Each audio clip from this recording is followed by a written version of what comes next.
My name is Marisol, and I am 32 years old.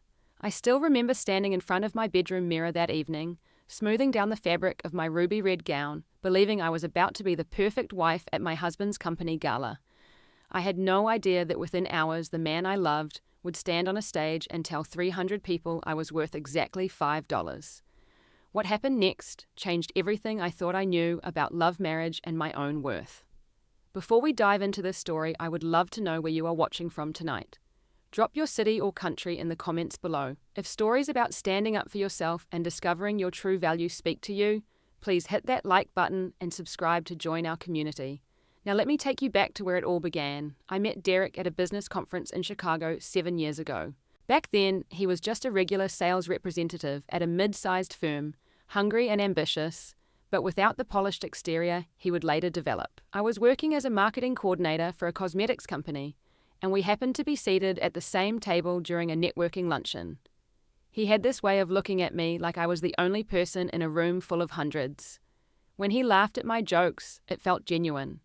When he asked questions about my work, he actually listened to the answers. The courtship was something out of a romantic comedy. Derek sent flowers to my office every Friday for 3 months straight. Not just any flowers, but carefully selected arrangements that matched the seasons. Sunflowers in summer, chrysanthemums in fall. He wrote handwritten notes on cream-colored cardstock, little poems he claimed to compose himself. Looking back, I wonder if he copied them from somewhere. But at the time, each word felt like a precious gift meant only for me. He flew across 3 states to surprise me on my birthday. I opened my apartment door expecting a pizza delivery, and there he stood with a picnic basket, a bottle of champagne and tickets to see my favorite band. My roommate at the time, Natasha, watched from the couch with raised eyebrows. She never quite trusted Derek, but I dismissed her concerns as overprotectiveness. After 2 years of dating, Derek proposed at a vineyard in Napa Valley. The sun was setting behind the rolling hills, painting everything in shades of gold and amber. He got down on one knee in front of 20 strangers who happened to be on the same wine tour, and he declared his undying love. The ring was modest but beautiful, a simple solitaire that caught the fading light. I said yes without hesitation. Our wedding was everything I had dreamed of. We exchanged vows under an arbor covered in white roses, surrounded by family and friends. My mother Linda cried happy tears. My Aunt Georgia gave a toast that made everyone laugh. Natasha served as my maid of honor, and though I caught her watching Derek with something like suspicion during the reception, I chose to ignore it. I was in love. I was married. I was certain this was my happily ever after. The changes started gradually, so slowly that I barely noticed them at first. Derek got promoted to sales manager about 2 years into our marriage, and suddenly his schedule became impossible. The romantic dinners we used to share every Friday disappeared, replaced by work calls that stretched late into the evening. He would come home exhausted and distracted, scrolling through his phone while I tried to tell him about my day. The first time he commented on my appearance in a negative way, we were getting ready for a colleague's birthday party. I had put on a dress I loved, something flowy and floral that made me feel feminine. Derek looked me up and down and said, "Maybe you should change into something more structured, that one makes you look a little heavy around the middle." I laughed it off, told myself he was just stressed, and changed into a different outfit. But the comments kept coming. "Maybe skip the bread basket tonight." "Are you sure you need seconds? I saw this article about intermittent fasting that might help you." Each remark was small enough to dismiss on its own, but together they formed a pattern I refused to see. I started eating less at dinners, avoiding mirrors, wondering when I had become someone whose appearance needed constant monitoring. At company events, Derek had a habit of introducing me and then immediately wandering off to schmooze with his colleagues. I would find myself standing alone near the appetizer table, making awkward small talk with spouses I barely knew while my husband worked the room without a backward glance. When I mentioned this to him later, he accused me of being needy. "These events are important for my career, Marisol. I cannot babysit you the whole time." Natasha saw it first. We were having brunch one Sunday, and I was telling a story about a marketing campaign I had just launched. It was a big deal, something I was genuinely proud of, and I was in the middle of explaining the strategy when Derek interrupted me. "Actually," he said, leaning back in his chair, "the campaign was not that innovative. They have been doing similar things at my company for years." He then proceeded to change the subject entirely. After he left to take a phone call, Natasha grabbed my hand across the table. Do you see what he just did? She asked. He completely dismissed you. I made excuses. He did not mean it that way. He is just competitive about work stuff. My mother called every week, and over time our conversations grew shorter on my end. I did not have as much to share. When she asked how things were going with Derek, I found myself choosing my words carefully, editing out the parts that might concern her. Everything is fine, Mom. We are just busy, but mothers have a way of hearing what is not being said. She started ending our calls with reminders that sounded like warnings. Remember your worth, Mija. You are more than just someone's wife. Aunt Georgia was less subtle. During a family barbecue, she pulled me aside near the grill while Derek was inside getting another beer. That man looks at you like you are a decoration. She said, her voice low but fierce. Not like a partner.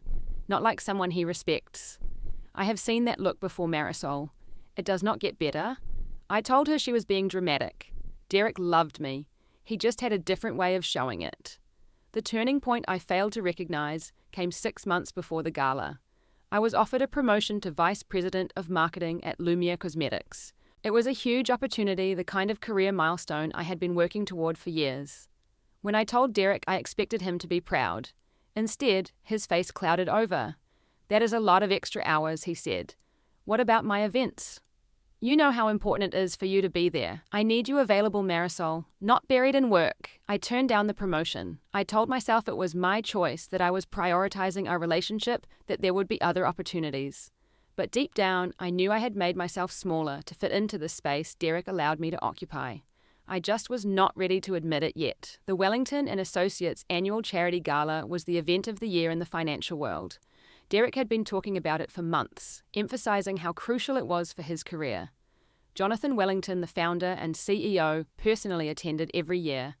Anyone who was anyone in the company would be there along with major clients and industry heavyweights. Getting FaceTime with Wellington could make or break a career, Derek said. This is my chance to really show them what I am capable of. The gala was being held at the Grand Marquis Hotel, a stunning venue in the heart of the city, known for its crystal chandeliers and marble floors. Over 300 guests were expected, and the dress code was strictly black tie. Derek made it clear that I needed to look perfect. This is not the time for one of your creative fashion choices, he said, as I browsed online stores. Stick to something classic, something that will not draw too much attention. I spent an entire week searching for the right dress.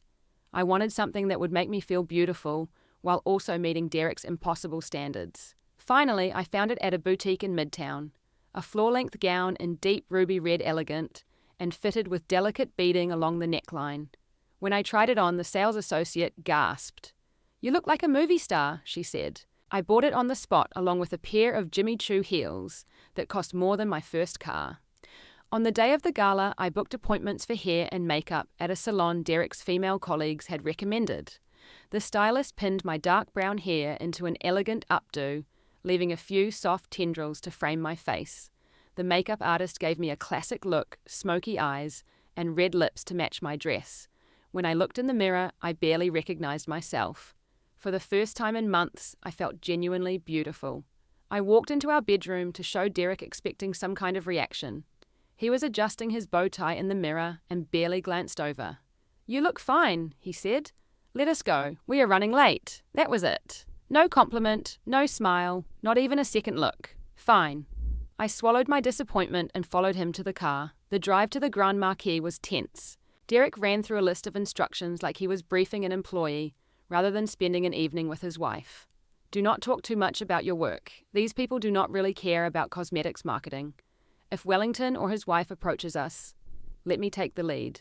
Do not bring up politics or anything controversial. And for God's sake, do not drink too much. I need you clear-headed. I stared out the window at the passing city lights, wondering when our relationship had become this. I was not his partner. I was his prop, a decorative accessory to be positioned and managed for maximum effect. But I told myself it was just one night. I could play this role for a few hours if it meant supporting his career. We arrived at the Grand Marquis, and even I had to admit the venue was breathtaking. The lobby was filled with enormous arrangements of white roses and hydrangeas. A string quartet played softly in the corner as guests made their way toward the ballroom. Crystal chandeliers cast everything in a warm golden glow. For a moment, I let myself feel excited. This was the kind of event I usually enjoyed a chance to dress up and meet interesting people. But the moment we stepped into the ballroom, Derek was gone. He spotted a group of senior executives near the bar and made a beeline toward them, leaving me standing alone by the entrance. I watched him shake hands and clap back his face, animated in a way it never was with me anymore. He did not look back once. I made my way to our assigned table, feeling self-conscious in my beautiful dress that suddenly seemed too much. The other seats were occupied by mid-level managers and their spouses, people Derek would not bother impressing. They were friendly enough, making small talk about the weather and the upcoming holiday season, but I could not shake the feeling of being abandoned. About 30 minutes into the evening, I excused myself to get a drink at the bar. That was when I noticed Priscilla Hawthorne for the first time. She was Derek's executive assistant, a sharp-featured woman with calculating eyes and an ambition that practically radiated off her. What caught my attention was her dress. It was almost exactly the same shade of red as mine. Not quite identical, but close enough that it could not be coincidence. She was standing near Derek's group, laughing at something one of the men said, and when she caught my eye across the room, she smiled in a way that made my stomach turn. As I stood at the bar, waiting for my wine, a familiar voice came from beside me. "Marisol, is that you?" I turned to find Marcus Thompson, someone I had known briefly in college, before we both went our separate ways. He had become Senior Vice President at Wellington and Associates, a fact I knew only because Derek occasionally complained about him being too well liked by the bosses. Marcus and I exchanged pleasantries. He asked about my career, and unlike Derek, he actually seemed interested in my answers. When I mentioned the Clio Awards my team had won, his eyebrows rose with genuine admiration. "That is incredible," he said. "You should be proud." It was such a simple compliment, but after months of being diminished by my own husband, it nearly brought tears to my eyes. I did not see Derek again until the main program began. The evening's centerpiece was a charity auction, a Wellington and Associates tradition where employees could bid on various experiences and services. The proceeds went to a foundation supporting education for underprivileged children.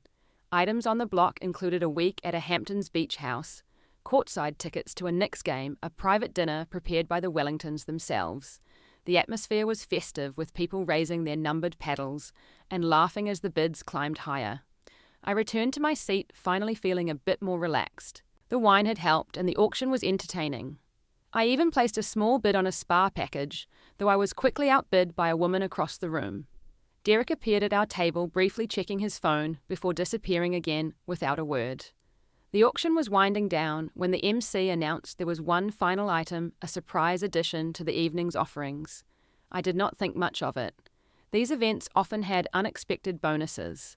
But then I saw Derek making his way toward the stage, and something cold settled in my chest. Derek climbed the steps to the stage with the confidence of a man who believed himself untouchable. He shook hands with the MC and took the microphone, flashing that charming smile I had once fallen in love with. The ballroom quieted as people turned their attention toward him, curious about this unscheduled addition to the program. "Gentlemen," Derek began, his voice booming through the speakers, and ladies, of course, "I have a very special item for auction tonight. Something unique. Something you will not find anywhere else." A ripple of intrigue passed through the crowd. I sat straighter in my chair, confused but not yet alarmed. Maybe Derek was donating something work-related. A consulting session, perhaps, or access to his client network. My wife Marisol Derek continued gesturing broadly toward where I sat. "For one evening. She can cook, she can clean, she can pretend to laugh at your boring jokes. Starting bid, $5. For a moment time stopped. The words hung in the air, incomprehensible. I must have misheard. There was no way my husband had just offered me up like a piece of furniture, assigned a value of $5 to my worth as a human being. But the scattered laughter beginning to ripple through the room told me I had heard correctly. "Come on," Derek encouraged, clearly enjoying himself. $5 for a night with my wife. That is less than a fancy coffee. She does not eat much, and she is pretty low maintenance. Mostly quiet too. You will barely notice she is there. More laughter now, though it sounded uncomfortable to my ears. I looked around the room, desperately searching for some sign that this was a planned joke, that someone would step in and say, "Gotcha." But all I saw were faces turned toward the stage, some amused, some embarrassed, all watching to see what would happen next. "I have $10 here." Someone called out from Derek's group of friends, a man named Stuart, who I had met at previous company events. He raised his hand with a smirk, clearly playing along with what he perceived as harmless banter. $10, Derek repeated into the microphone.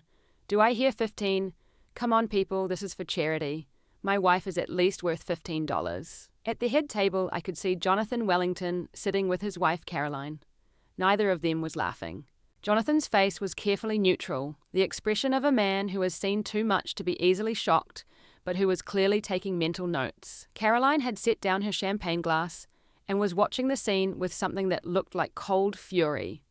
Derek kept going, seemingly oblivious to the mounting tension. Let me tell you a little more about what you are getting. Marisol here has many talents.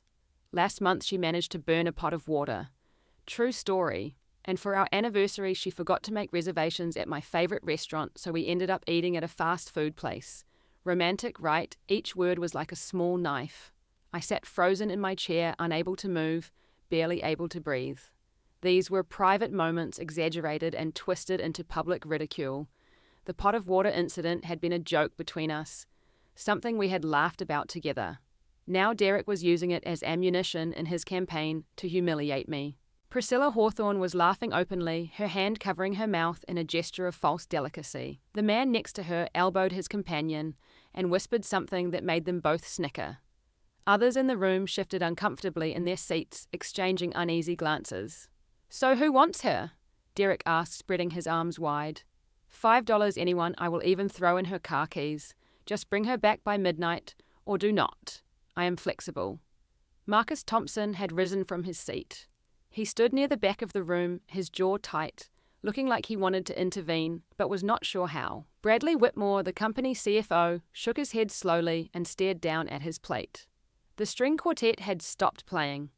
The only sound was Derek's voice and the dying echoes of uncomfortable laughter. I looked down at my hands resting on the white tablecloth. My wedding ring caught the light from the chandeliers, throwing tiny rainbows across the linen.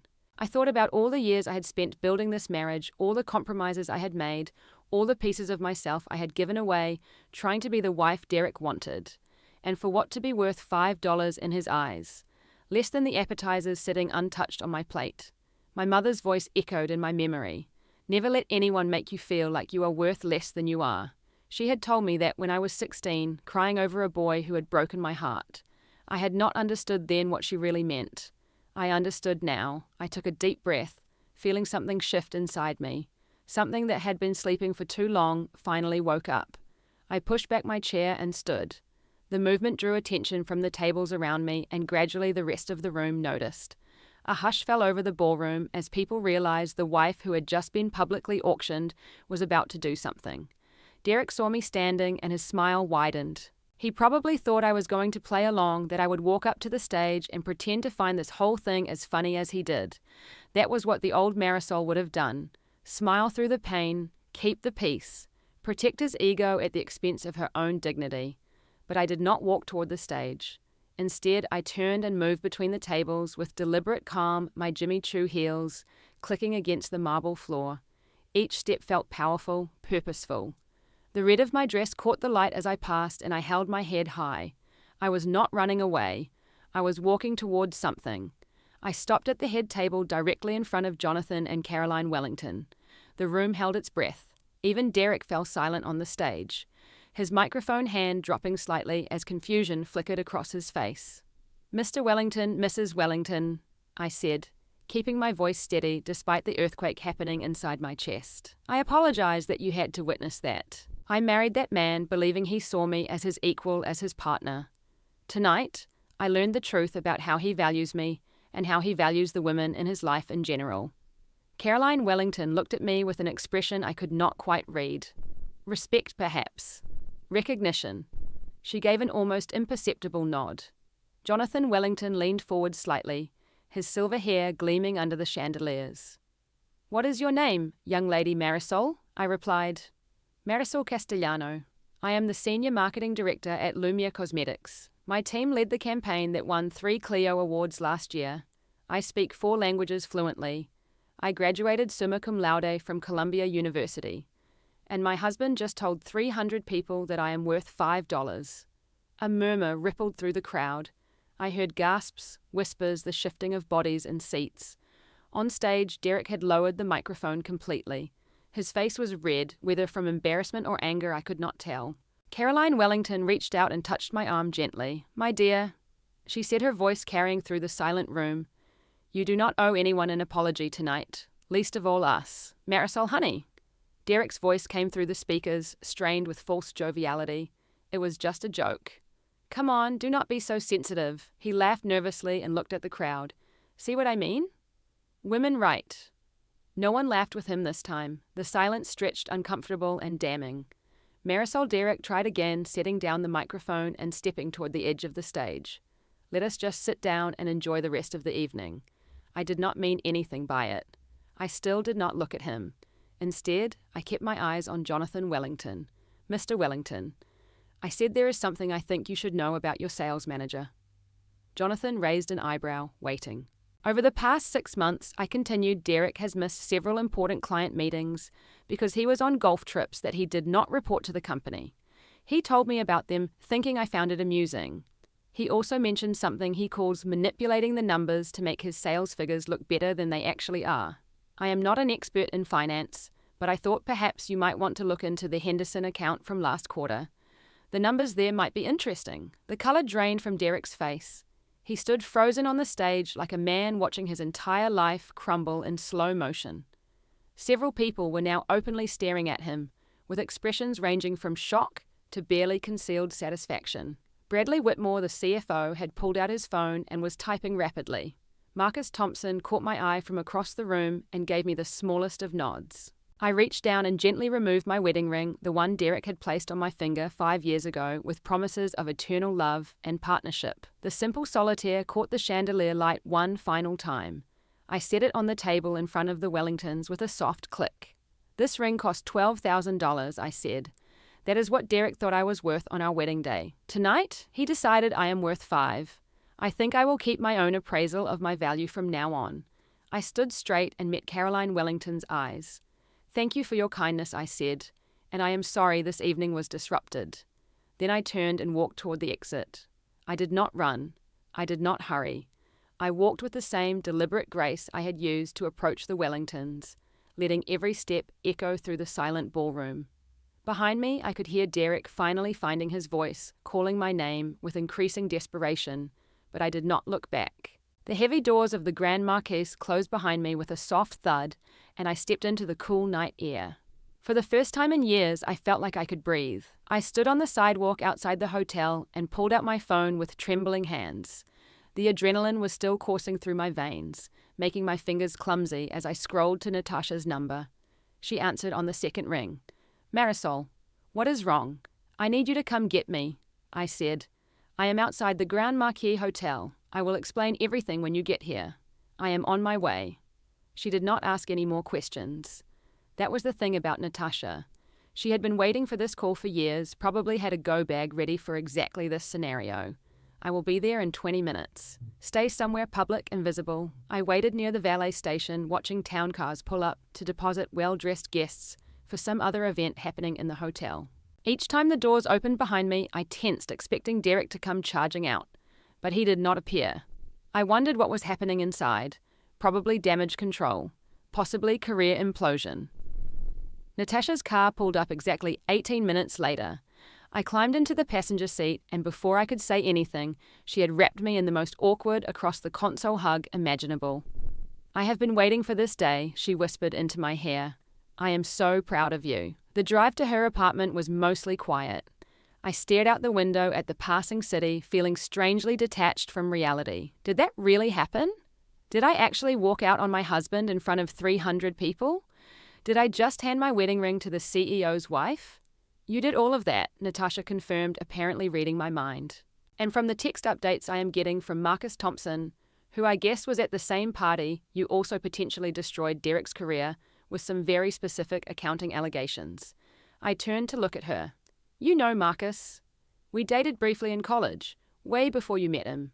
She shrugged. "Small world. The point is, whatever you told Wellington about the Henderson account has apparently sent the CFO into a tailspin. They are already talking about an investigation." I did not feel triumphant about that. I felt tired, hollow, but also underneath the shock and exhaustion, something that might have been relief. Natasha's apartment became my refuge that night. She set me up in her guest room with comfortable pajamas, a cup of tea, and explicit instructions not to look at my phone until morning. Your husband is going to blow up your messages with everything from apologies to threats to bargaining, she warned.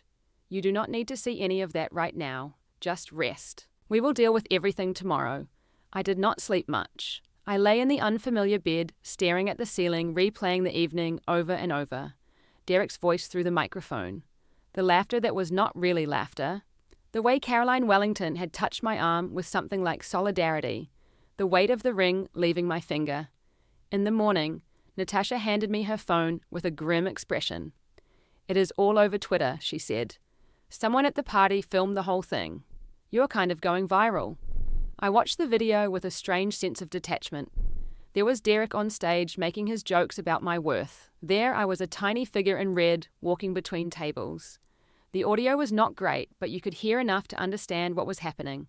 The comments ranged from supportive to vicious, with thousands of strangers weighing in on my marriage, my choices, my value as a human being.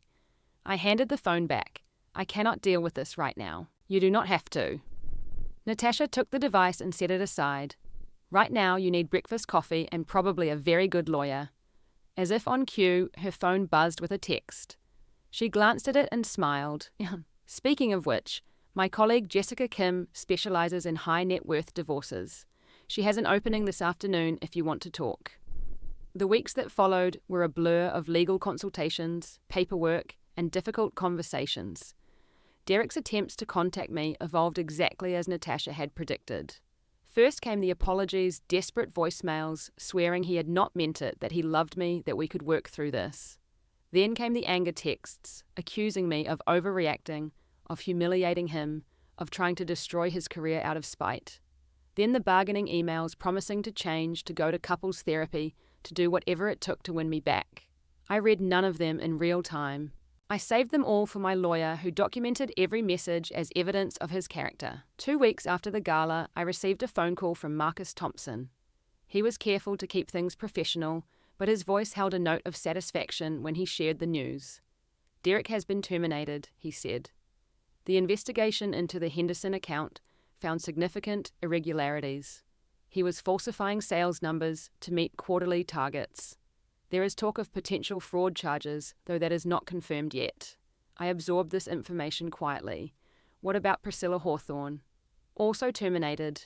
Apparently she was helping him manipulate the reports, among other things. The pause that followed told me everything I needed to know about what those other things might be. I thanked Marcus for the information and ended the call, then sat in Natasha's living room and let myself feel the full weight of everything I had suspected, but never wanted to confirm. The divorce proceedings uncovered even more. Derek had opened a secret account 2 years into our marriage, funneling money from our joint funds into what he probably thought was untraceable spending.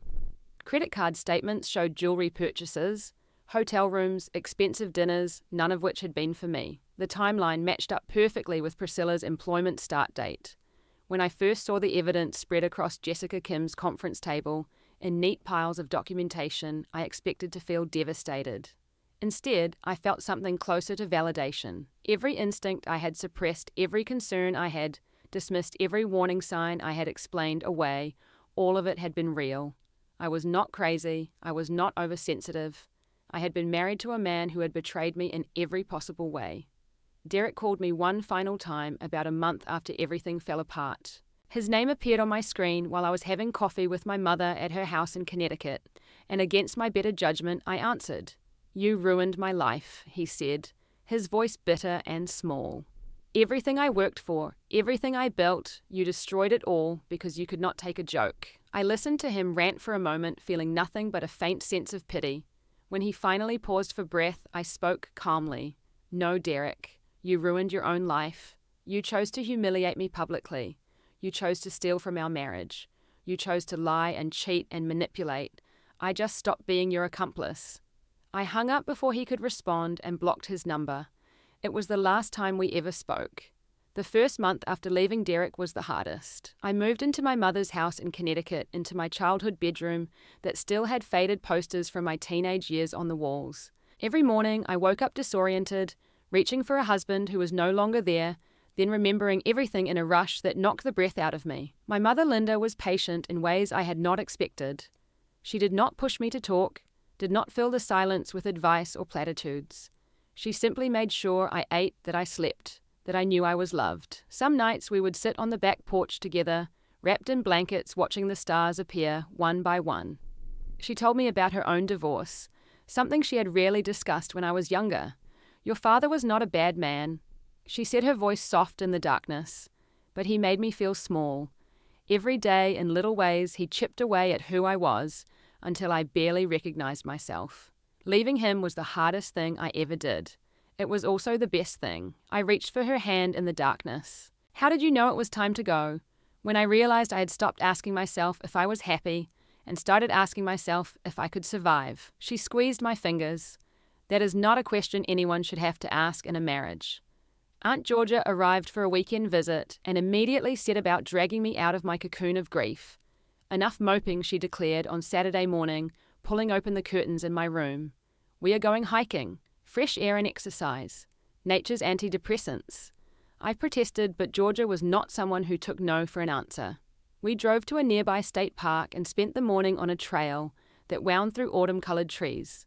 She talked the entire time about her garden, her book club, the ridiculous drama among her neighbors. It was mundane and ordinary, and exactly what I needed. A reminder that life continued even when your world fell apart. At the top of a ridge, overlooking a valley of orange and gold, Georgia stopped and turned to me.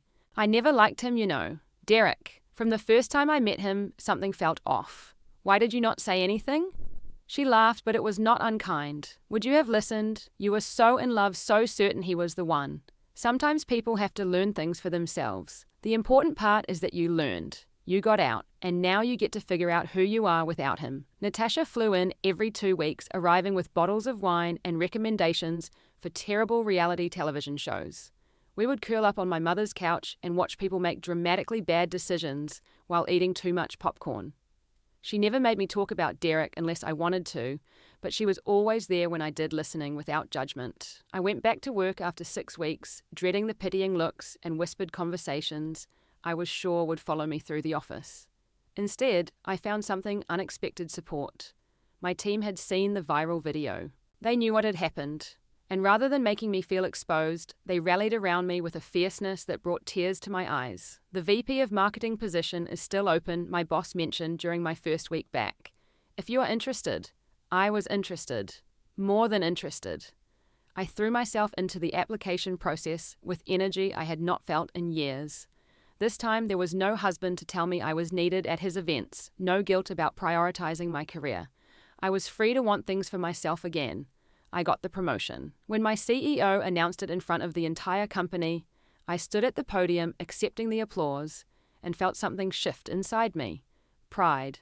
Genuine, uncomplicated pride in my own accomplishments. Derek would have hated this moment, would have found some way to diminish it. But Derek was not here. Only I was, and I was enough. With my new salary, I bought a small apartment in Brooklyn, a 2-bedroom with exposed brick and windows that overlooked a tree-lined street. I spent weeks decorating it exactly the way I wanted, choosing bold colors and interesting art and furniture that was comfortable rather than impressive. It was mine, entirely mine, and every corner of it reflected the person I was rediscovering. I started yoga classes at a studio near my apartment. The instructor, a serene woman named Diana, seemed to understand intuitively that I was working through more than just physical tension. She adjusted poses, gently offered modifications without judgment, and sometimes caught my eye during particularly difficult moments with a nod that said, "I see you, keep going." I took piano lessons from a retired concert pianist who lived in my building. Music had been something I had always wanted to explore, but never had time for, or so I had told myself. The truth was that Derek had dismissed it as a frivolous waste of time, and I had accepted his assessment. Now I spent Sunday afternoons fumbling through simple melodies, laughing at my mistakes, celebrating small victories. It was not about being good. It was about doing something purely for the joy of it. 6 months after the gala, I booked a solo trip to Portugal. Natasha worried, my mother worried, even Aunt Georgia expressed some concern about me traveling alone so soon after everything. But I needed it. I needed to prove to myself that I could navigate the world on my own, that I was capable and competent, and complete without a partner by my side. Lisbon was beautiful in ways that caught me off guard. The winding streets, the tiled buildings, the melancholy sound of fado drifting from open doorways. I wandered for hours with no agenda, stopping at cafes, to write in my journal, watching the light change over the river Tagus. In those quiet moments, I began to make peace with everything that had happened. I wrote letters I would never send.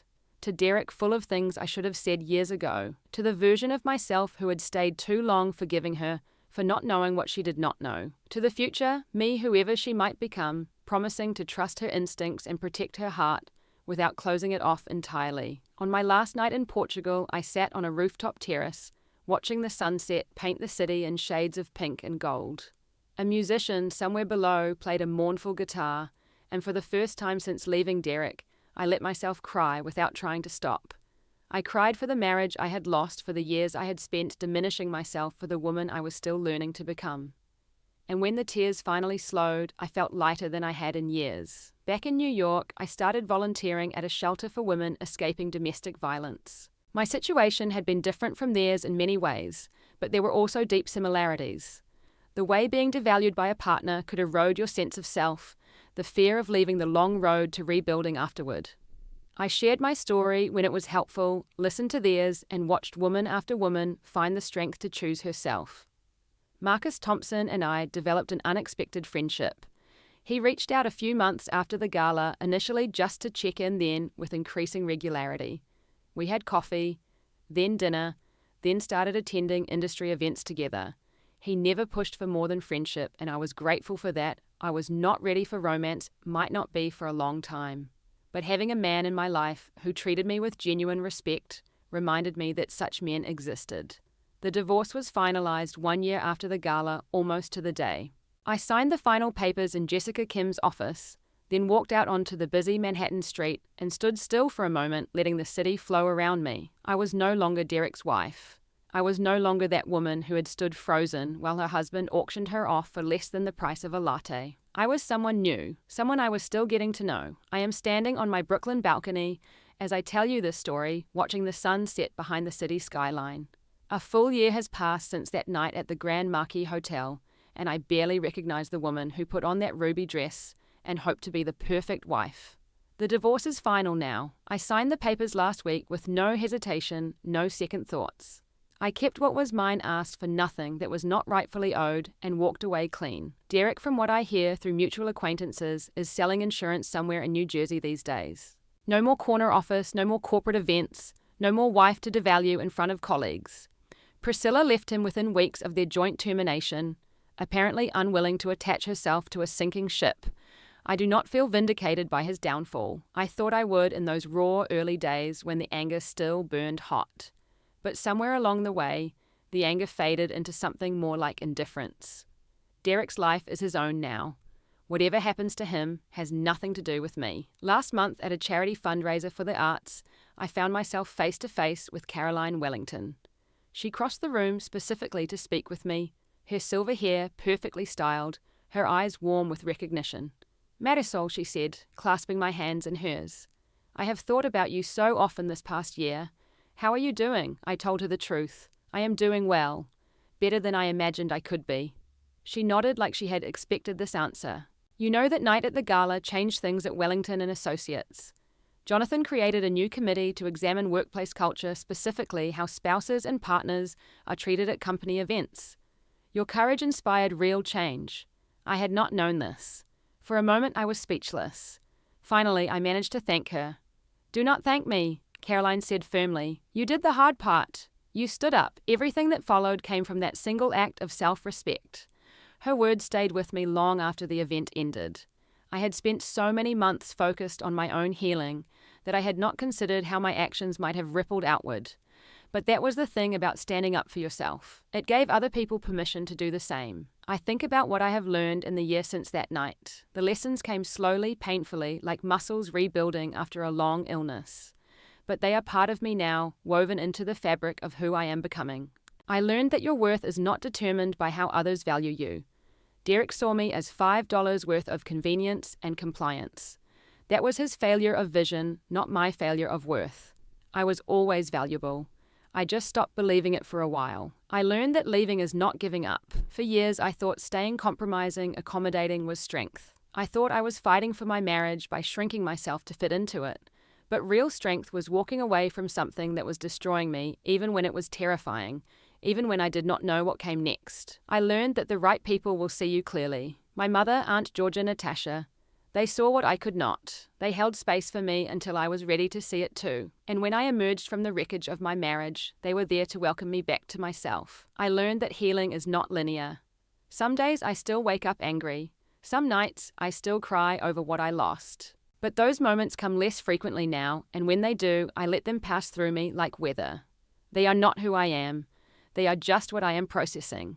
I learned that it is possible to forgive yourself for the time you spent lost. I wasted 7 years on a man who did not deserve me. I could torture myself with regret, or I could accept that I did the best I could with what I knew at the time. I choose acceptance. I choose compassion for the woman who was trying so hard to be loved that she forgot to love herself. I do not know what the future holds. Maybe I will fall in love again someday, with someone who sees me as a partner rather than a possession. Maybe I will stay single and build a life rich with friendship, purpose, and work that matters. Both paths seem possible. Both seem good. What I know for certain is that I will never again let anyone make me feel like I am worth less than I am. I will never again silence myself to preserve someone else's comfort. I will never again accept a love that requires me to become smaller. So I leave you with a question, the same question I asked myself on that rooftop in Lisbon as the sun went down.